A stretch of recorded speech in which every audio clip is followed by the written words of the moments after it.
decrees for you. God doesn't decree anything bad for a believer, only just gives you opportunities. And there's a beautiful hadith in this regard. The Prophet, peace be upon him, said, عَجَبًا لِأَمْرِ الْمُؤْمِنِ إِنَّ أَمْرَهُ كُلَّهُ لَهُ خَيْرٌ. He said, how amazing is the situation of the believer. And this is only for the believer. وَلَيْسَ ذَلِكَ لِأَحَدٍ إِلَّا لِلْمُؤْمِنِ. It's only for the believer. إِنْ أَصَابَتْهُ سَرَّاءَ شَكَرٍ فَكَانَ خَيْرًا لَهُ وَإِنْ أَصَابَتْهُ ضَرَّاءَ صَبَرٍ فَكَانَ خَيْرًا لَهُ. If a person is touched by ease, everything's good for you right now. Some of you sitting in this room, I don't know, maybe nobody because it's a talk on depression, but maybe some of you came, sit in this room and everything is just rosy. Everything is good right now. So what should you do? Leave religion and come back to it when you feel depressed? No. Shakar, thank God. Thank God. Show some gratitude to the one who made things easy for you. This is best for you. And if he's afflicted by hardship or she's afflicted by hardship and depression and a tough time, they remain patient, and that is best for them. So a believer is always between one of two things: patience and gratitude. Patience when things go wrong, and gratitude when things are going well. The more gratitude you show to God for what He's given you, the more He gives you.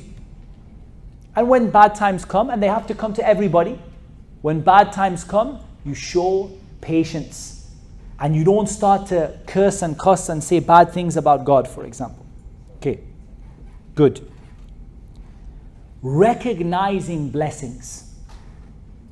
Abu Mus'ab sort of indicated this or hinted about this in the previous lecture, when he said that you should look at those who are less fortunate than you, not those who are more fortunate than you. Actually, I want to expand on this and say, in religion, look at people who are better than you. Okay? Don't look at those who are less than you. And in worldly troubles, look at people who are less fortunate than you. Don't look at those people who are better off than you. Why in the religion? Because I tell you what it is with the religion. If you look at people who are less than you, you start feeling a bit confident. I'm really religious, very practicing, deeply religious person, you know. I'm just waiting for paradise right now, you know, I'm waiting for the angel to come and just give me paradise. And that is exactly what takes a person to the hellfire.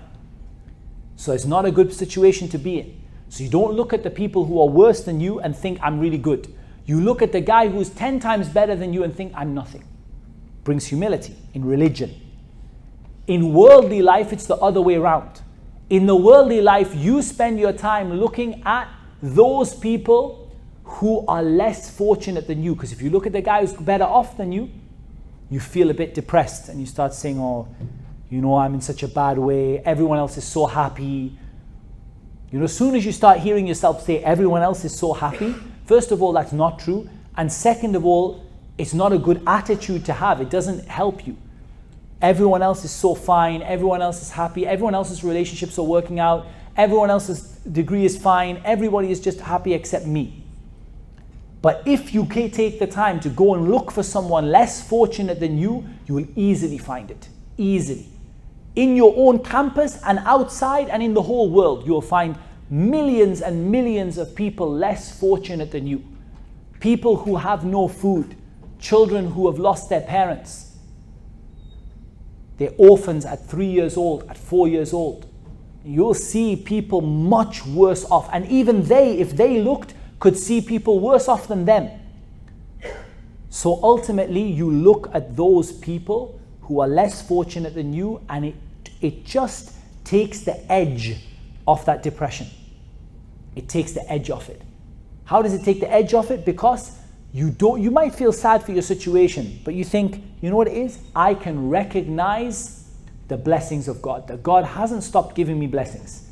I might be in a rough place right now, tough place right now, but God hasn't stopped helping me out.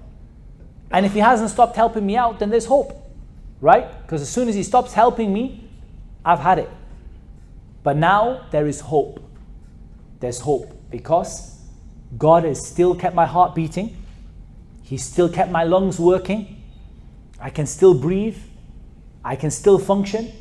My mind is still, I need the neurons or whatever they are, they're still firing. There's hope. You know, there's hope.